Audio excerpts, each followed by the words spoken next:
Livro Paramahansa Yogananda. A autobiografia de um yogi contemporâneo. Capítulo 35. A vida crística de Larismarasaya. Assim, nos convém cumprir toda a justiça. Observação 282, registrado em Mateus 3, versículo 15. Continuação da narrativa. Ao dirigir estas palavras a João Batista e ao pedir-lhe o batismo, Jesus reconhecia os direitos divinos de seu guru. Com base num estudo reverente da Bíblia, do ponto de vista de um oriental. Observação 283. Muitas passagens bíblicas revelam que a lei da reencarnação era compreendida e aceita. Os ciclos de reencarnação constituem uma explicação mais razoável para os diferentes estados de evolução nos quais a humanidade se encontra do que a teoria ocidental comum. Esta pretende, em algo, consciência do ego, veio do nada, existiu em vários graus de vitalidade durante 30 ou 90 anos e depois retornou ao vazio original. A inconcebível natureza de tal vazio é problema para deleitar o coração de um escolástico medieval. Fim da observação 283. Continuação da narrativa. E em minha própria percepção intuitiva, estou convencido de que João Batista foi, em vidas anteriores, o guru de Cristo. Numerosas passagens na Bíblia deixam implícito que João e Jesus, em suas últimas encarnações, foram respectivamente Elijah e seu discípulo Elisha. Tal é a grafia no Velho Testamento. Os tradutores gregos escreveram Elias e Eliseu, nomes que reaparecem sob esta forma alterada no Novo Testamento. Em seus versículos finais, o Velho Testamento prediz a reencarnação de Elijah e Elisha. Eis que vos envio Elijah, o profeta, antes que venha o grande e terrível dia do Senhor. Observação 284, registrado em Malaquias 4, versículo 5. Continuação da narrativa. Assim, João, Elijah, enviado antes da vinda do Senhor, nasceu com pequena antecipação para servir de arauto a Cristo. Um anjo apareceu a Zacarias, o pai, para dar testemunho de que o filho esperado, João, não seria outro senão Elias. Mas o anjo lhe disse: Não tema, Zacarias, pois tua prece foi ouvida, e tua mulher Isabel dará à luz a um filho, e lhe porás o nome de João, e converterá muitos dos filhos de Israel ao Senhor seu Deus, e irá diante dele no espírito e no poder de Elias. Observação 285. Diante dele, isto é, diante do Senhor. Continuação da narrativa. para converter os corações dos pais aos filhos e os rebeldes à sabedoria dos justos, a fim de preparar ao Senhor um povo disposto. Observação 286, registrado em Lucas 1, versículos 13 a 17. Continuação da narrativa. Duas vezes, inequivocamente, Jesus identificou Elídia, ou Elias, como João. Elias já veio, e eles não o conheceram. Então os discípulos compreenderam que ele lhes falara de João Batista. Observação 287, registrado em Mateus 17, versículos 12 a 13. Continuação da narrativa. Em outra ocasião, Jesus disse: porque todos os profetas e a lei profetizaram até João. E se quereis dar crédito, este é Elias, que havia de vir. Observação 288, registrados em Mateus 1, versículos 13 a 14. Continuação da narrativa. Quando João negou que fosse Elias, Elídia, observação 289, registrado em João 1, versículo 21. Continuação da narrativa. Quis dizer que, no humilde traje de João, já não vinha com a elevada investidura exterior de Elídia, o grande guru. Em sua última encarnação, ele cedera o manto de sua glória e de sua riqueza espiritual a seu discípulo Elisha. E disse Elisha: peço-te, deixa que uma porção dupla de teu espírito seja sobre mim. E respondeu Elídia: coisa difícil pediste. Entretanto, se me vires quando eu for arrebatado de ti, terás o que pediste. E Elisha tomou o manto de Elídia e que este deixara cair. Observação 290. Foi registrado em Reis 2, versículos 9 e 14. Continuação da narrativa. Trocaram-se os papéis porque Elígia, João, não mais era necessário como guru ostensivo de Elígia, Jesus, que se fizera então divinamente perfeito.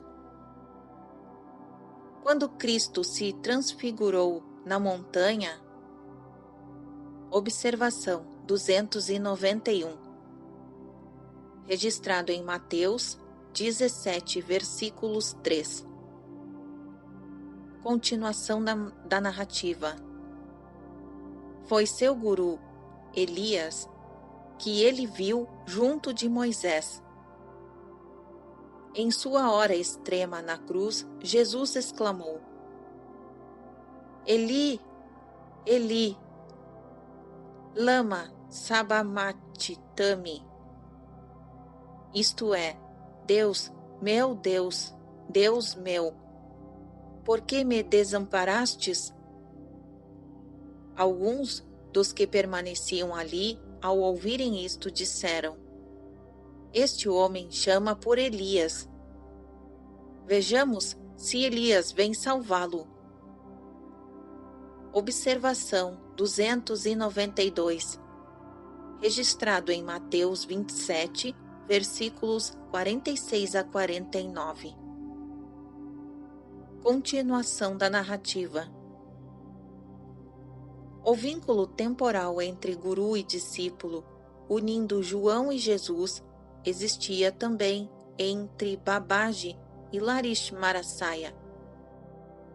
Com terna solicitude, o imortal Guru cruzou as águas do abismo que redernonhavam entre as duas vidas de seu Shela e guiou os passos sucessivos da criança e depois do homem Lakshmarasaya. Somente quando o discípulo contemplou 33 anos, Babaji julgou chegado o momento de restabelecer abertamente o laço jamais cortado. Após o breve reencontro próximo a Raniket, o abnegado Guru não conservou o discípulo querido a seu lado, mas libertou-o para o desempenho de uma missão ostensiva no mundo.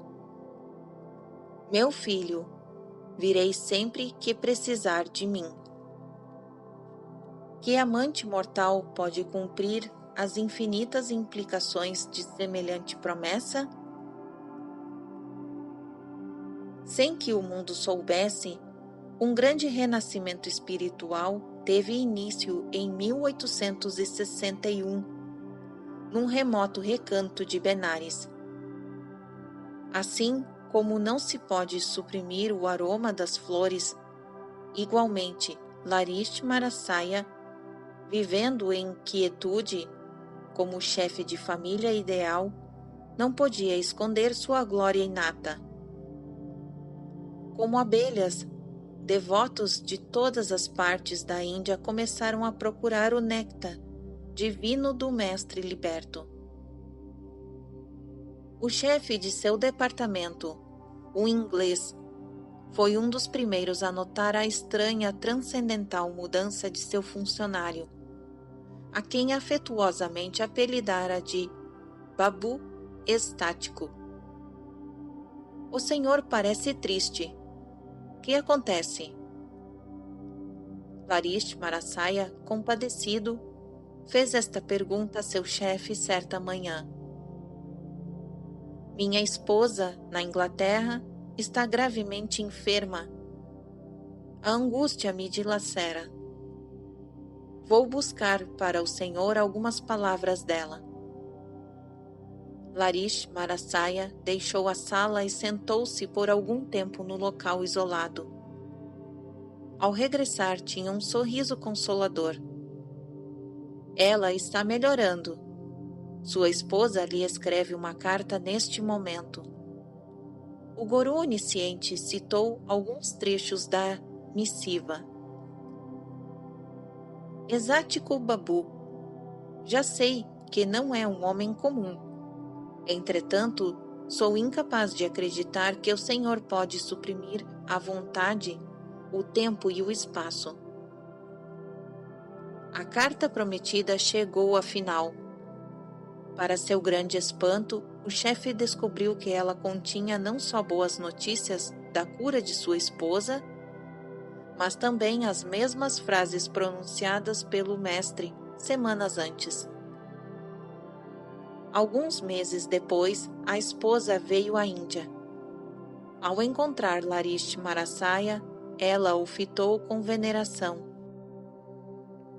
Senhor, disse ela, foi sua forma nímbada de luz gloriosa que contemplei há meses atrás ao lado de meu leito de enferma em Londres.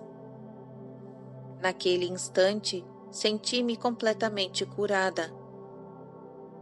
Pouco depois, encontrava-me em condições de empreender a longa viagem através do oceano.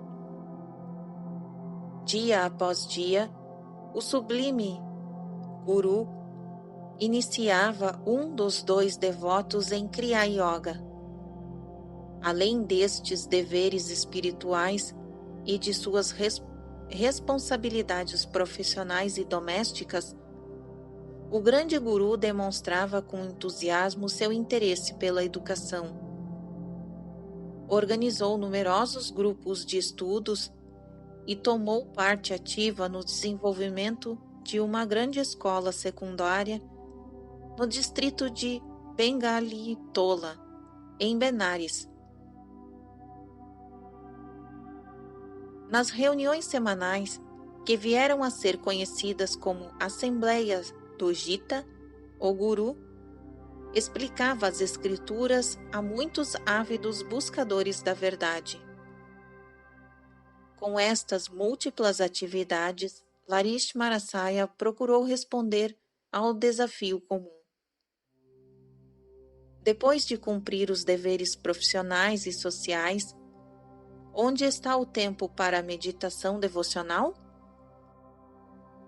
A vida harmoniosamente equilibrada do grande guru-chefe de família tornou-se inspiração para milhares de homens e mulheres, ganhando apenas um modesto salário e sendo econômico, despretensioso, acessível a todos. O mestre continuava natural e venturosamente na trilha da vida mundana disciplinada. Embora escondido no trono da suprema divindade, Larish Marasaya mostrava reverência a todos os homens sem considerar-lhes os méritos. Quando seus devotos o saudavam, ele se inclinava por sua vez diante deles.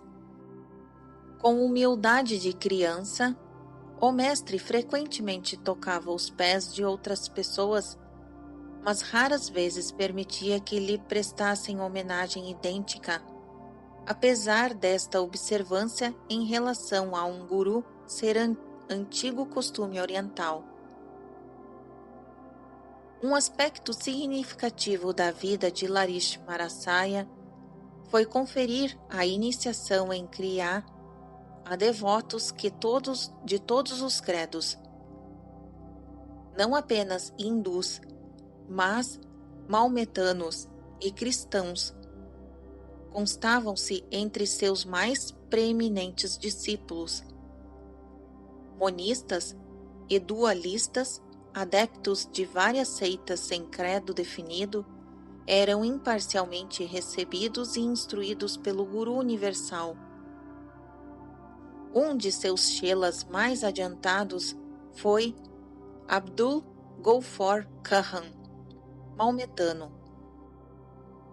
Larish Marasaya pertence à casta mais elevada, a dos brahmanes. Esforçou-se em diluir, com muita coragem para sua época, o rígido fanatismo de castas. Caminhantes das mais diversas estradas da vida achavam abrigo sob as asas onipresentes do Mestre. Como todos os outros profetas inspirados por Deus, Larish Marasaya trouxe novas esperanças aos párias e aos oprimidos. Recorde-se que você a ninguém pertence e que ninguém lhe pertence. Reflita que algum dia terá subitamente de abandonar tudo neste mundo. Estabeleça, pois, o contato com Deus agora, dizia o mestre Guru a seus discípulos. Preparem-se para a jornada astral da morte que se aproxima, viajando diariamente no aerostato da percepção divina. Por obra da ilusão, você pensa que é um fardo de carne e ossos no qual vem a ser, quando muito, um ninho de compilações. Observação 293. Quantas espécies de morte há em nossos corpos? Nada existe aí que não seja a morte. Martinho Lutero em Conversas à Mesa. Fim da observação 293. Continuação da narrativa. Medite sem interrupção, e logo virá a contemplar-se com essência infinita, livre de todas as misérias. Deixe de ser um prisioneiro do corpo usando a chave secreta do Kriya Yoga e aprenda a escapar para o espírito. O mestre encorajava seus vários discípulos a aderirem à boa disciplina tradicional de seus próprios credos, dando ênfase à Kriya Yoga como técnica prática de libertação que, por sua natureza, serve a homens de todos os credos. Larish Marasaya, em seguida, dava a seus chelas liberdade para expressarem suas vidas de acordo com o ambiente e a educação que haviam recebido. Um maometano deveria realizar seu culto Natjanaj 5 vezes por dia, assinalava o mestre. Observação 294. É uma oração principal dos muçulmanos repetida 5 vezes diariamente. Continuação da narrativa. Várias vezes por dia deveria um hindu sentar-se em meditação. Um cristão deveria ajoelhar-se 4 vezes diariamente para rezar a Deus e a seguir a ler a Bíblia. Com sábio discernimento, o Guru guiava seus adeptos nas sendas de Bhakat, devoção, Karma, ação, e Jnana, sabedoria, ou Raya, real ou completa. Yoga. Segundo as tendências naturais de cada homem. Lento em dar sua permissão a devotos desejosos de ingressar na senda formal do monacato, o mestre sempre os aconselhava a refletirem prévia e demoradamente nas austeridades da vida monástica. O grande guru ensinou seus discípulos a evitarem discussões teóricas das escrituras. Sábio é quem se devota a realizar, não só a ler, as antigas revelações, disse ele. Resolva todos os seus problemas através da meditação.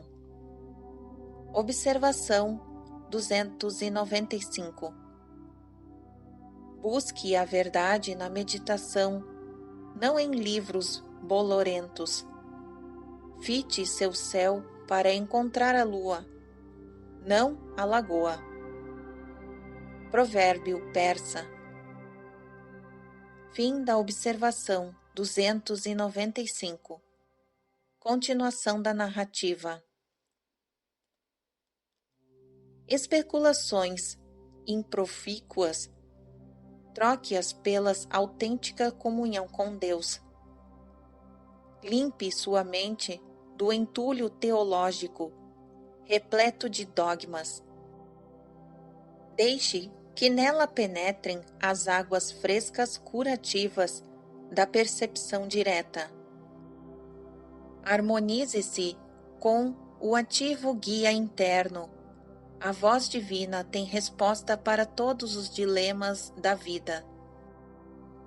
Embora a habilidade humana para meter-se em dificuldades pareça inesgotável, o socorro infinito não é menos inexaurível. O mestre demonstrou sua onipresença certo dia a um grupo de discípulos que ouvia sua exposição do Bhagavad Gita. Ao explicar o significado de Kutascha Chaitanya, ou consciência crística, em toda a criação vibratória, Larish Marasaya, de súbito, respirando ofegantemente, exclamou: Estou me afogando nos corpos de muitas almas.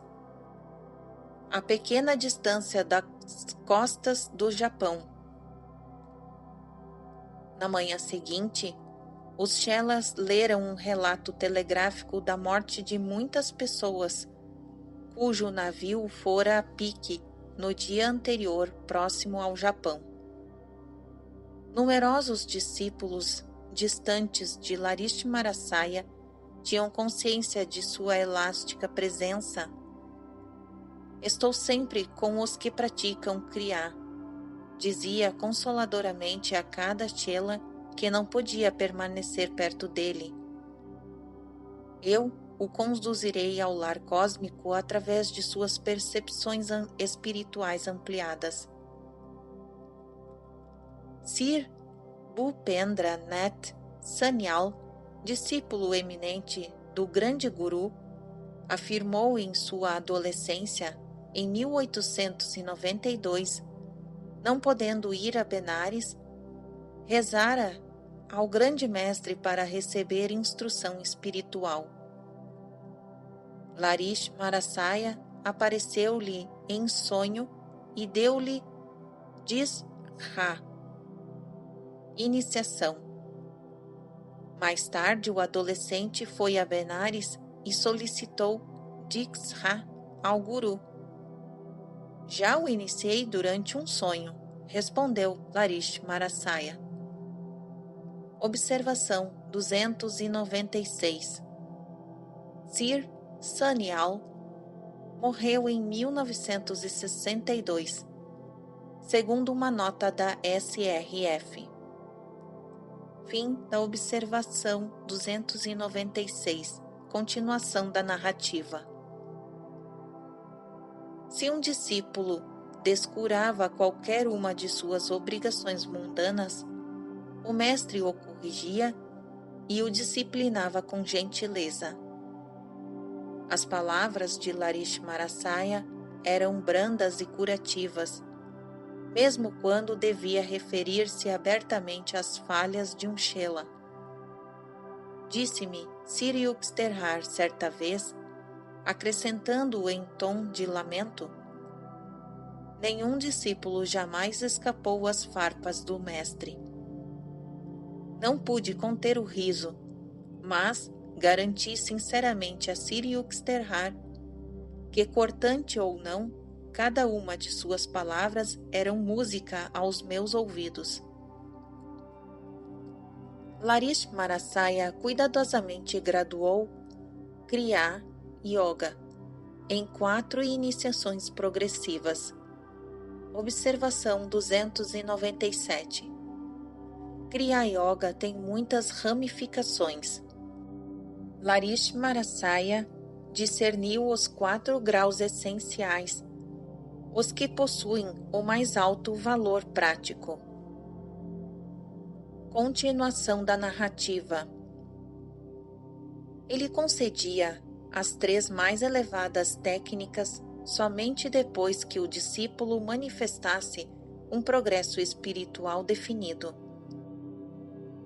Um dia, certo chela, convencido de que seu valor não estava sendo devidamente aquilatado, externou seu descontentamento.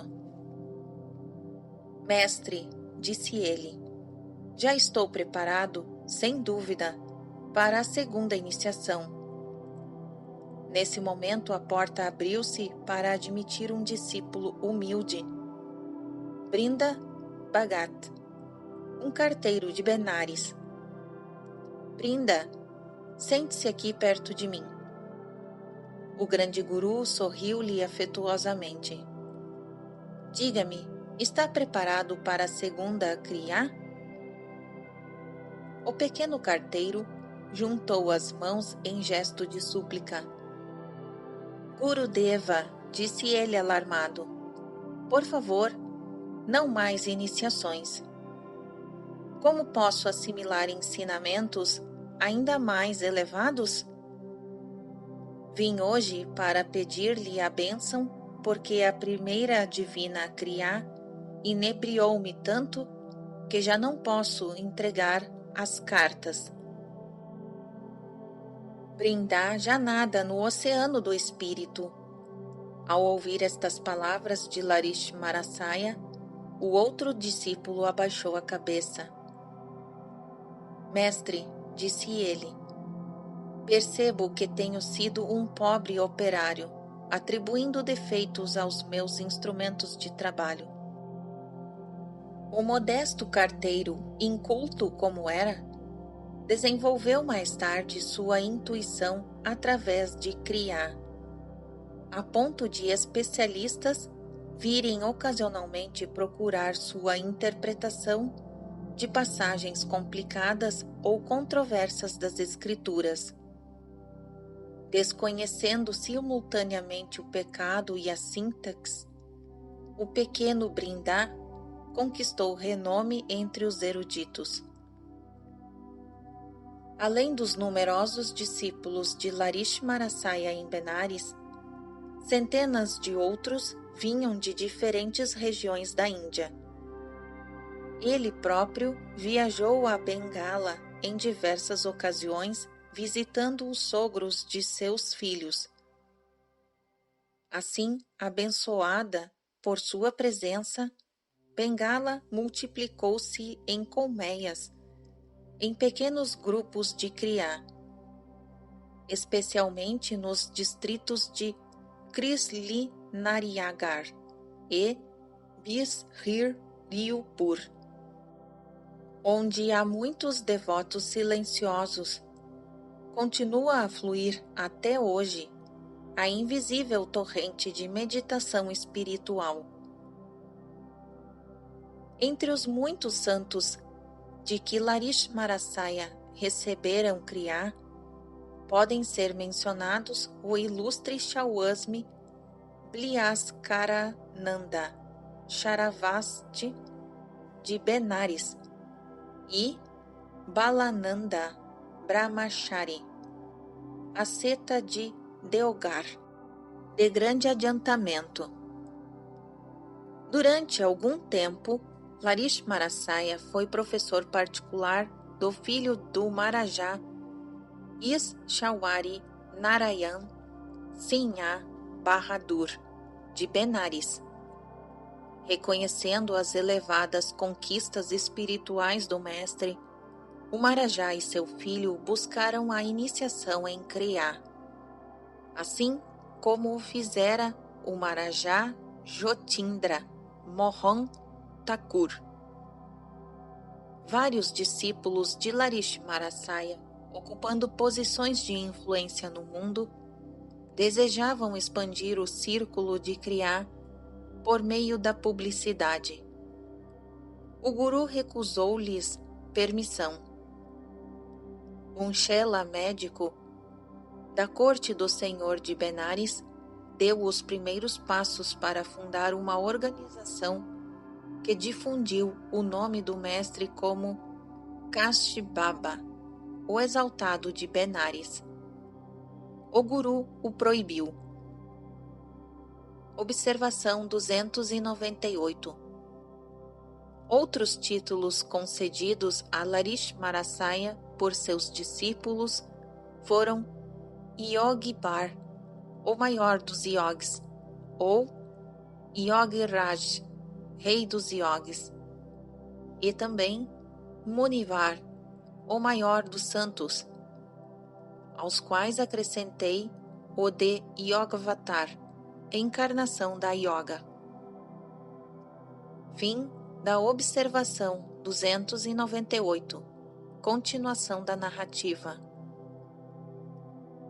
Deixei que o aroma da flor de criá seja levada pelo vento de modo natural, disse ele. As sementes de criá lançarão raízes firmes no solo dos corações espiritualmente férteis. Embora o grande mestre não adotasse os meios modernos de propaganda, os grupos organizados e a imprensa, ele sabia que o poder de sua mensagem se espalharia como enchente irresistível, inundando com sua própria força as ribeiras das mentes humanas. Vidas transformadas, vidas purificadas, eram as únicas garantias da imortal vitalidade de criá. Em 1886, 25 anos depois de sua iniciação em Raniket, Larish Marasaya aposentou-se. Observação 299. Ele totalizara 35 anos de serviço num departamento do governo. Fim da observação 299. Continuação da narrativa. Tendo maior tempo disponível durante o dia, os discípulos o procuravam em números crescentes.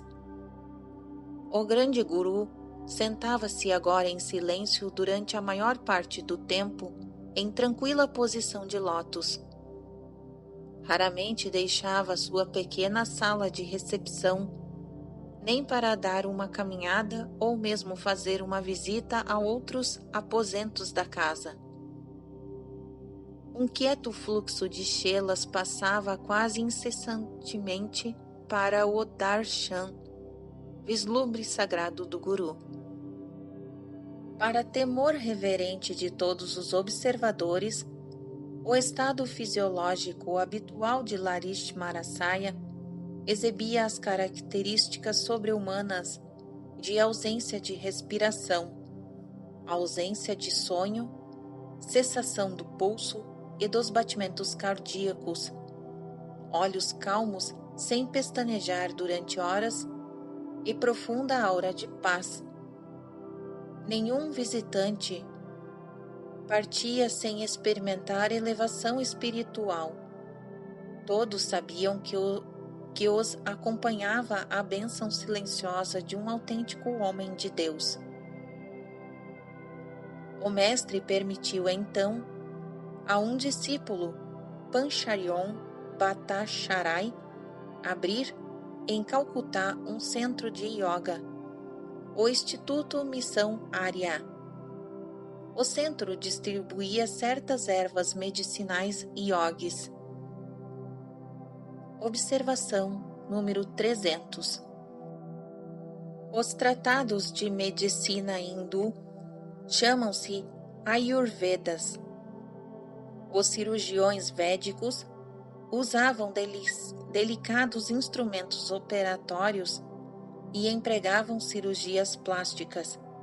Conheciam os métodos médicos para neutralizar os efeitos dos gases venosos, realizavam cesarianas e operações cerebrais. Eram peritos em dinamização dos medicamentos.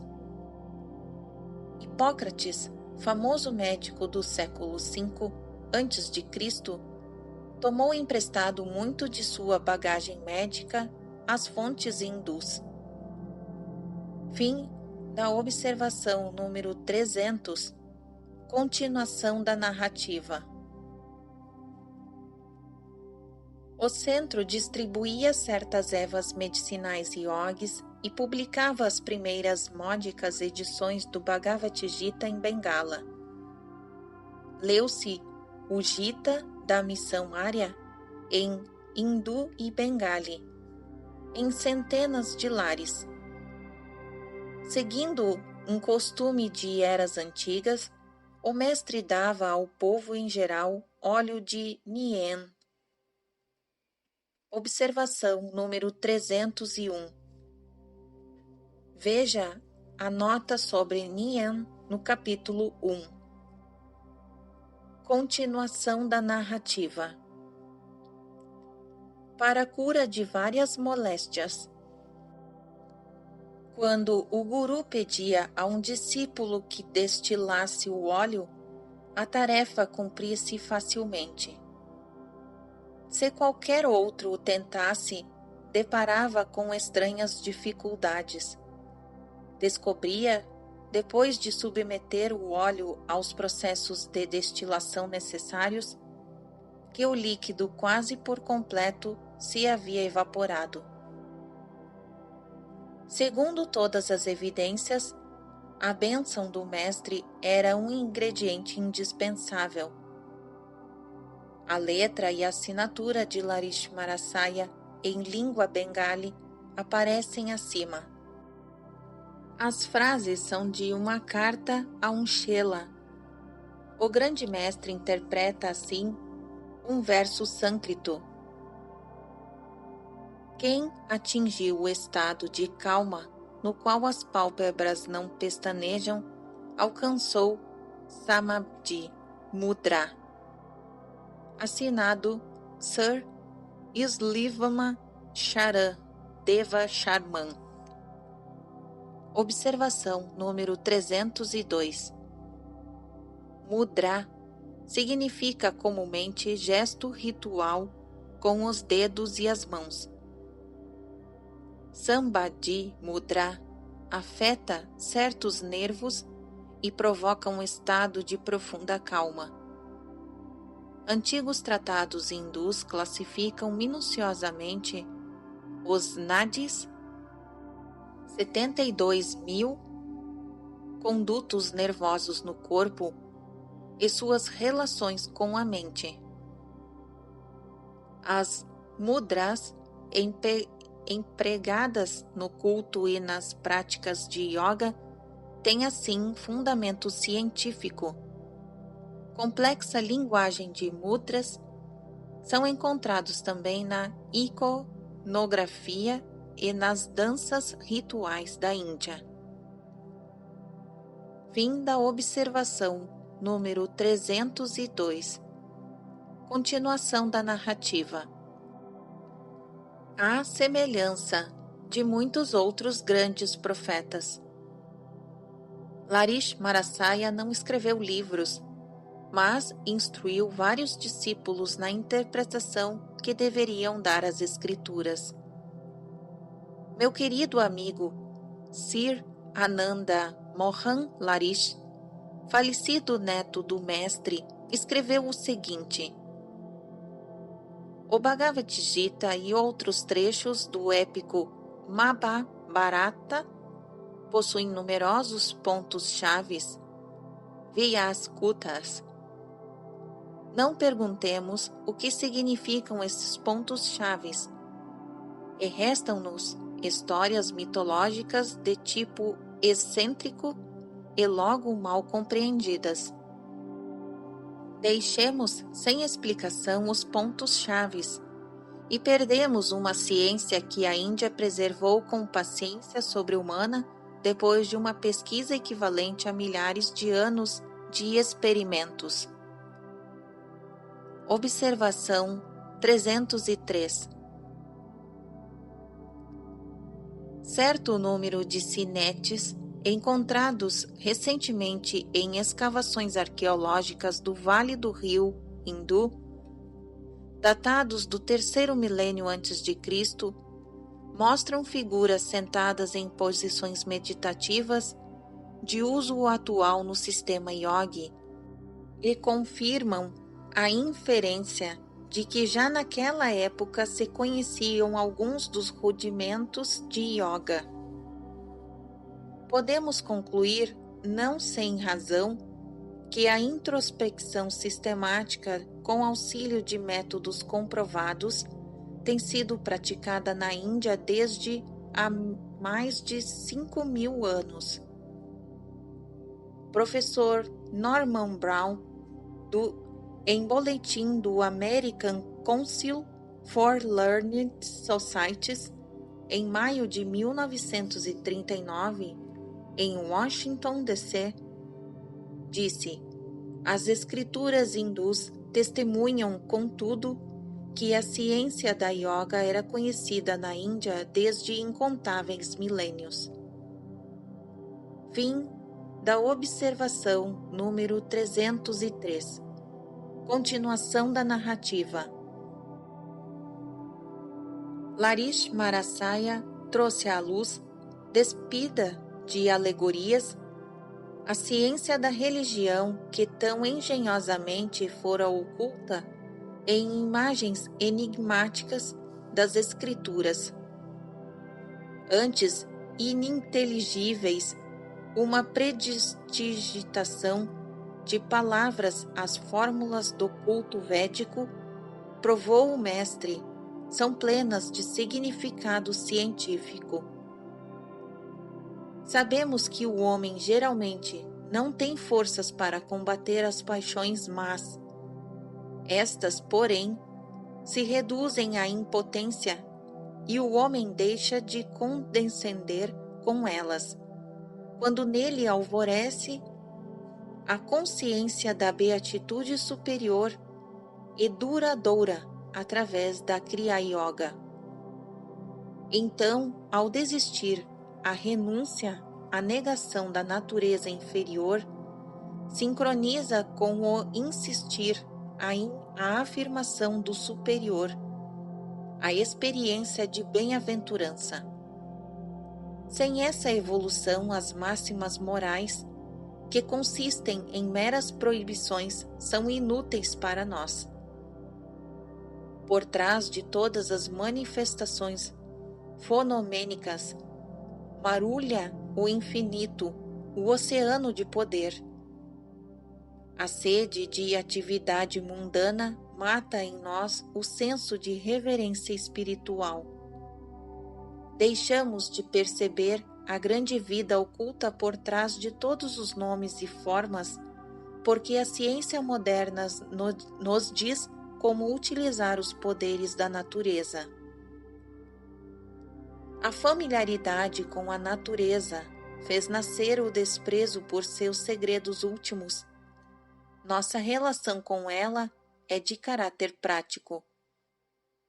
Nós a importunamos, digamos assim, para descobrir que, no modo, podemos forçá-la a servir nossos propósitos. Tiramos proveitos de suas energias, cuja fonte ainda permanece desconhecida. Em ciência, nossa relação com a natureza é semelhante à que existe entre o homem arrogante e a sua criada. Ou, em sentido filosófico, a natureza é como um cativo no banco de testemunhas. Nós a interrogamos repetidas vezes e a provocamos e minuciosamente pesai-nos seu depoimento em balanças humanas incapazes de medir seus valores ocultos. Por outro lado, quando a alma se acha em comunhão com um poder mais alto, a natureza automaticamente obedece sem esforço e sem tensões à vontade do homem. Este domínio fácil sobre a natureza é chamado milagroso pelo materialista que não compreende. A vida de Larish Marasaya estabeleceu um exemplo que modificou a errônea noção de que a yoga é uma ciência misteriosa. Apesar do caráter objetivo da ciência física, todo homem, graças à Kriya Yoga, pode encontrar um caminho para compreender sua correta relação com a natureza e sentir reverência espiritual por todos os fenômenos. Observação 304. O homem incapaz de maravilhar-se, o que habitualmente não admira nem adora, seja ele presidente de inúmeras sociedades científicas, o epítome de todos os seus laboratórios e observatórios, com os respectivos resultados em sua cabeça, é só um par de óculos atrás dos quais não existe olho. Carlyle, em Sartor Resartus. Fim da observação número 304. Continuação da narrativa. Sentir reverência espiritual por todos os fenômenos, sejam de ordem mística ou prosaica.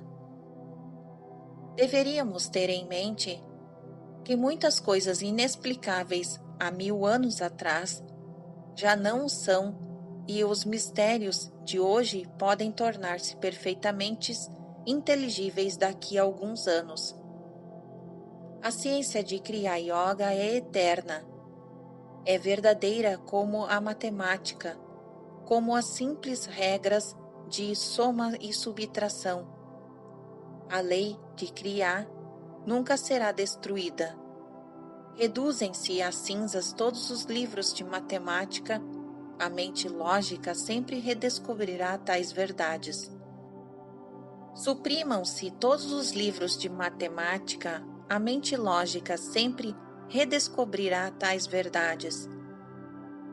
Suprimam-se todos os livros de yoga, seus princípios fundamentais serão revelados outra vez, sempre que aparecer um sábio com devoção pura e, consequentemente, conhecimento puro.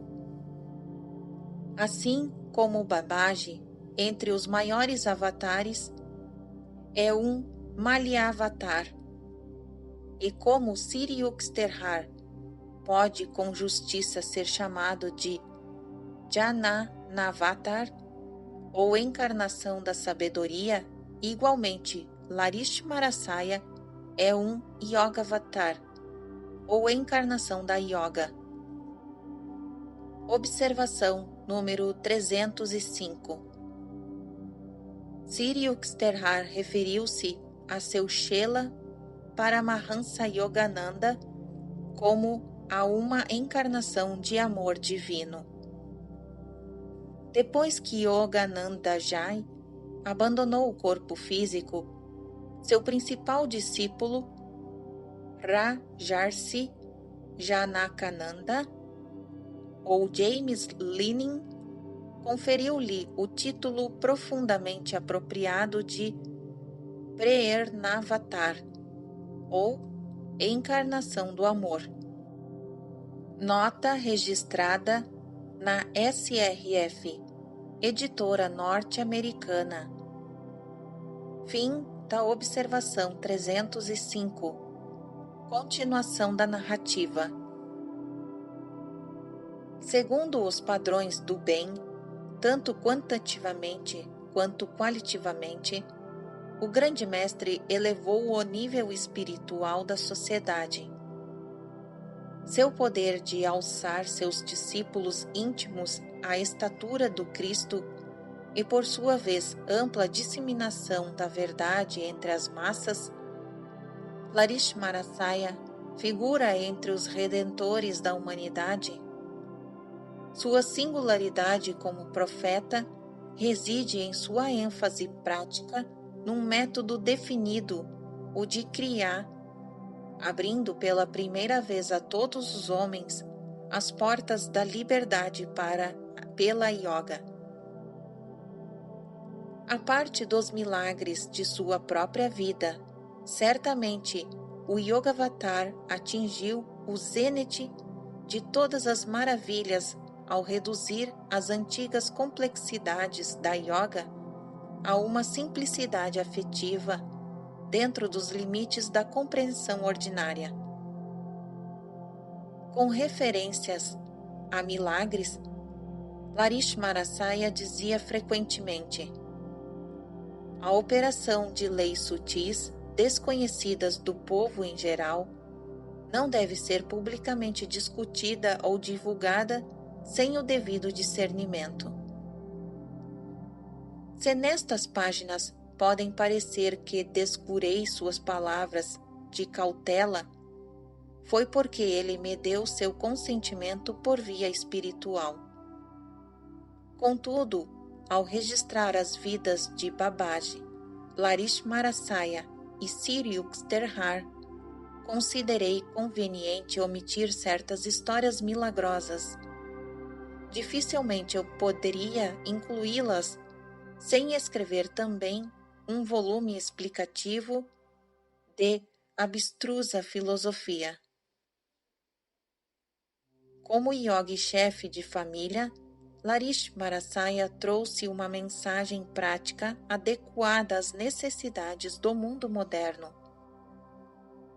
As excelentes condições econômicas e religiosas da antiga Índia não mais subsistem.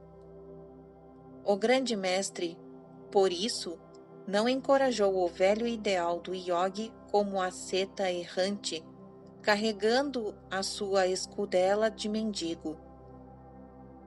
Ele proferiu salientar as vantagens que teria o yogi em ganhar o seu próprio sustento, não dependendo de uma sociedade competitiva para sua sobrevivência, e praticar yoga no recesso de seu lar. A este conselho, Lakshmanasaya acrescentou a força alentadora de seu próprio exemplo.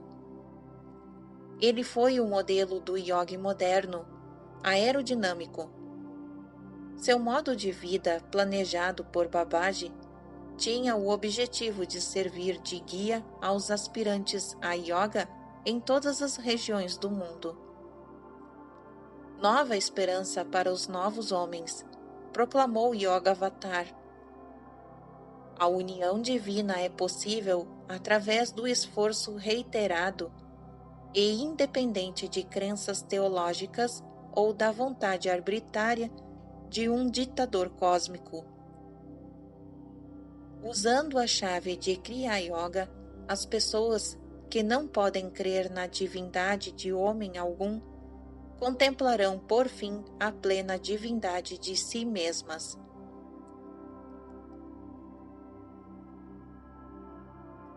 Fim do capítulo 35.